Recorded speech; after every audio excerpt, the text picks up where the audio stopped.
Welcome to the Green Wasp Removal YouTube channel.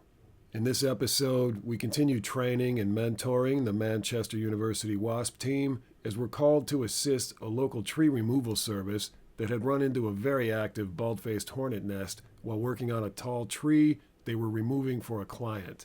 The tree crew had to stop their work in the middle of the job so their crew didn't get attacked and stung while working at dangerous heights with chainsaws.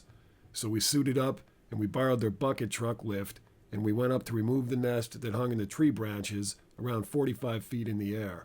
When we got up to the nest, we saw it was still very active with a large population, and typically on a nest like this, we'd take a while to collect the whole population before we remove the nest. But as you can see here, the whole tree crew was waiting for us to complete the job so that they could get back to work. It's a very expensive thing to do to have a tree crew come and remove your tree, so the client was paying for all this time, and we needed to get it done as quickly as possible. So as you see here, we just boxed it up very quickly in a plastic bin, and then we started collecting the attacking wasps that were left over. As you see here, there were still plenty of them around, so it was not safe for the crew to come up yet, even though we had the nest contained. We had to spend a decent amount of time collecting returning wasps as they came back to where the nest used to be, and that's what you see happening here.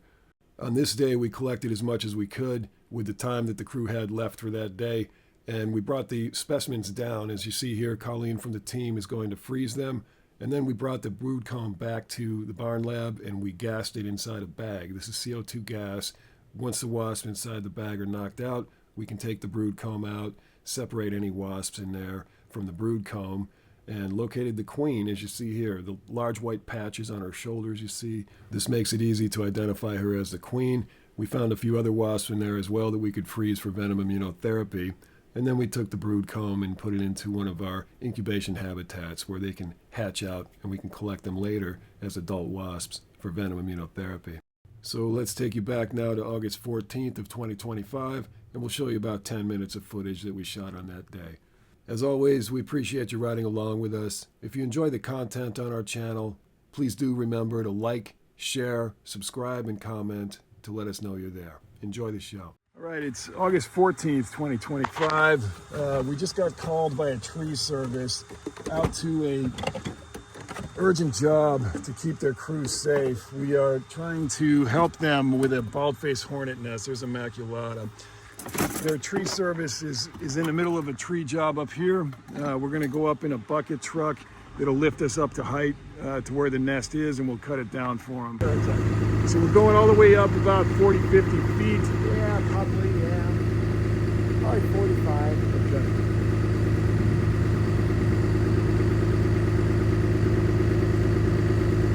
There's our nest.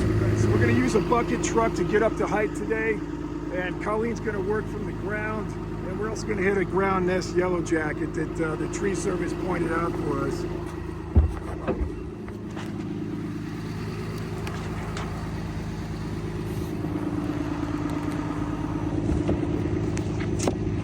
Drop that. Sayonara.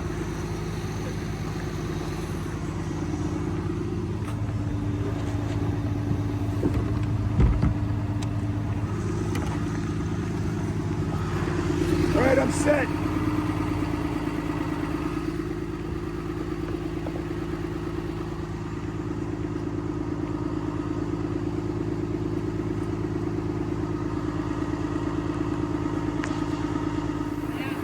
Good.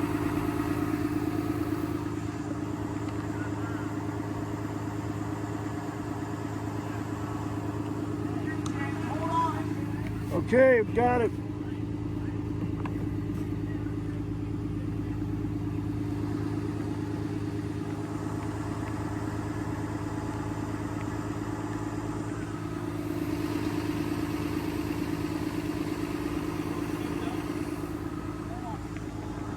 All right, so we're getting up close to the nest. It's a good-sized boom truck. It's perfect for this kind of job.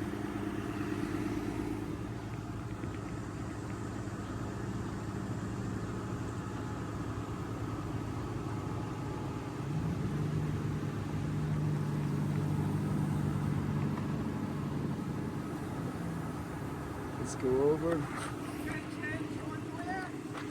Over!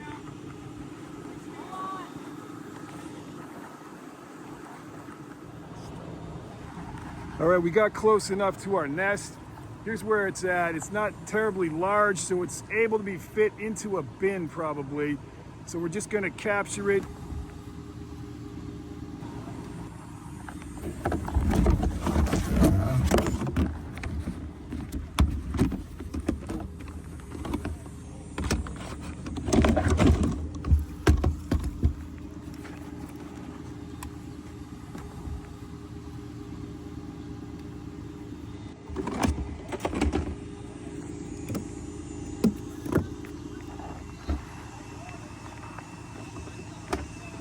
Hey Mitch, bring me in a little bit. Little bit.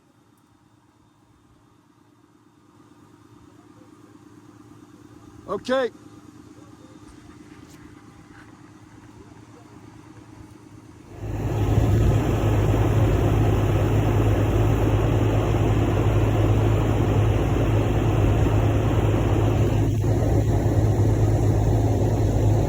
Due to the vacuum noise here, you can't quite hear the dialogue, but what we're discussing is we have now contained the nest. We couldn't film that part of it because we needed both hands for gear, but now we're collecting returning foragers and attackers who come back looking for their nest. So we simply put the hole of our device near where the hole of the nest used to be. And that will eventually collect all of them.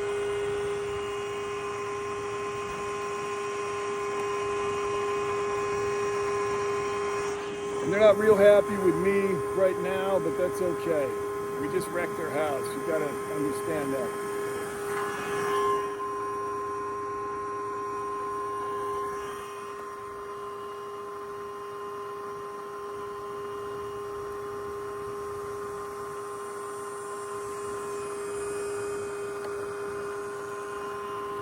So as you can see, they're over here attacking.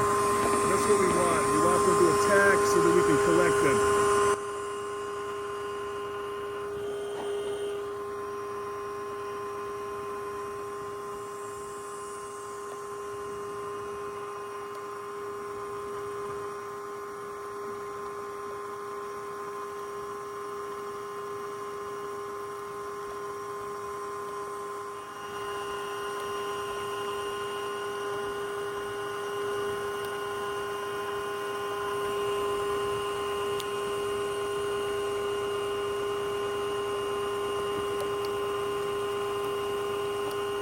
So as you can see here, there's still a significant number of attackers coming back, and that would have happened to all of these tree crew guys as they're up in the tree trying to hang on to chainsaws, doing dangerous work. This is why we had to collect as many as we could before we went back down.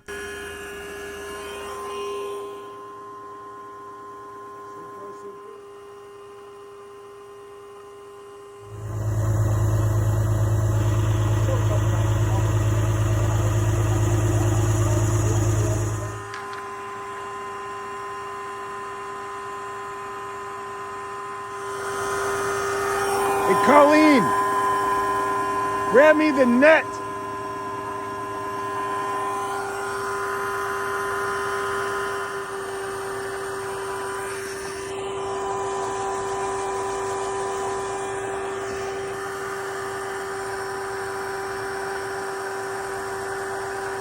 So we've got most of them contained here that we're attacking. We've got the rest in the container. Now we're gonna go net a few of the leftovers, just to get them out of the way of these guys. There you go. All right, if you could freeze those up, that'd be great. Yep. Thanks. Okay, let's head up. I'll get the rest.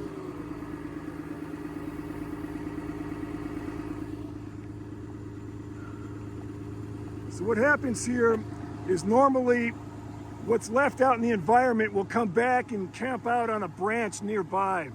So what we do is we net the last of them that end up on these branches.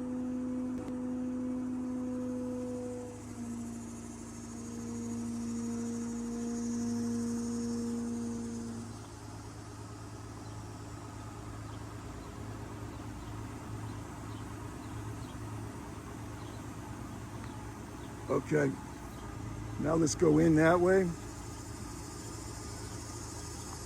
So if you see, there's a few flying around here, that's good. So we had to stop filming to get the netting done, but eventually we got the nest back to the barn lab. The plastic bin ended up having cracks in it, so we moved it into a bag. We just put the nest into a bag, CO2 gassed it with our gas tank over here. And we're going through the paper, just looking for adults that are still able to be taken out and frozen.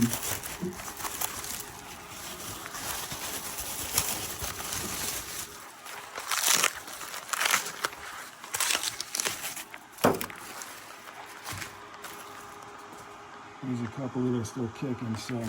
This one's probably the queen. You can tell by the large white patch on her shoulders that the other ones don't have.